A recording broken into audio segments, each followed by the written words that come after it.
Hello everyone. My name is Vishnu Sagar, NEC 1521 054, CP15 in Mechatronics department. I'll be today talking about solar cells, which are a very simple concept. Solar cells are created to fix a simple problem. The problem is the limited amount of fuel for space stations or the space orbital objects. So who has this problem? The problem is for like NASA, like space exploratory organizations like NASA, IRO, etc., etc. Why should this problem be solved? For the future of space exploration.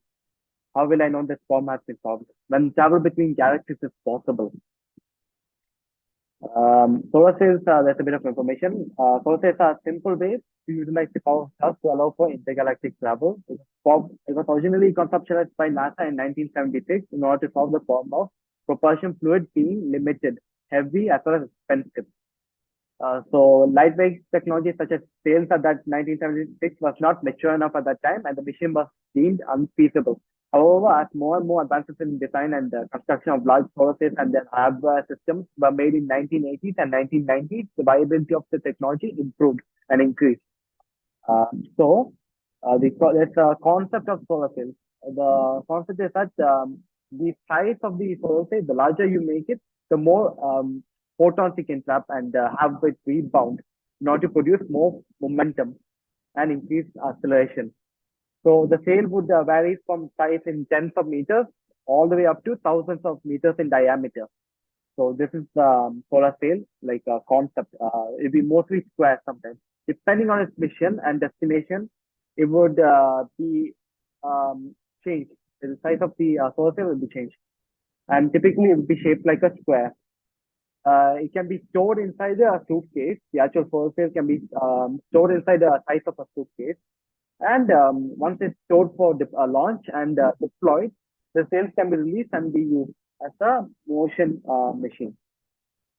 How does this work? Photon mass. It works as the following. As the light reflects off the solar sail, which has a mirror-like shiny surface, the photons rebound off it.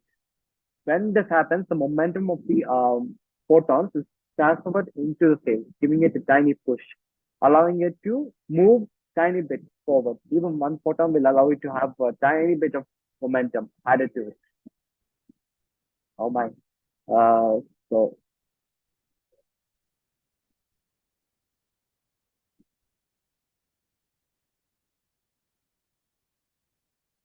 and this is how it works. Uh, next,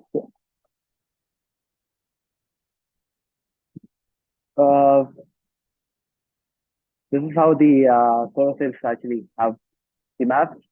The photons are increasing and being reflected off, which causes it to give momentum to the actual solar cell, which allows it to flow towards the direction that the photons are bouncing off from. Advantages.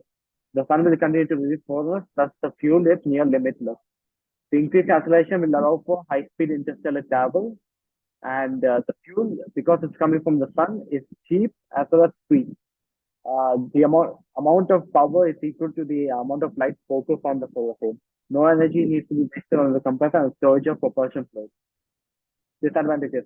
The infrastructure of the satellite has to be made in a way that it allows the trapping of photons and reflection. So it requires a thin but highly reflective layer.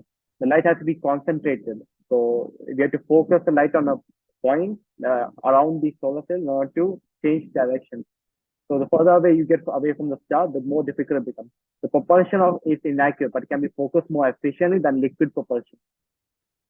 Thank you. Final thought. The solar cells are a future reality which will improve our space exploration, especially to and from other stars. Thus, NASA has been testing the best prototypes and improving on the design. Eventually, the space travels will be much easier and faster than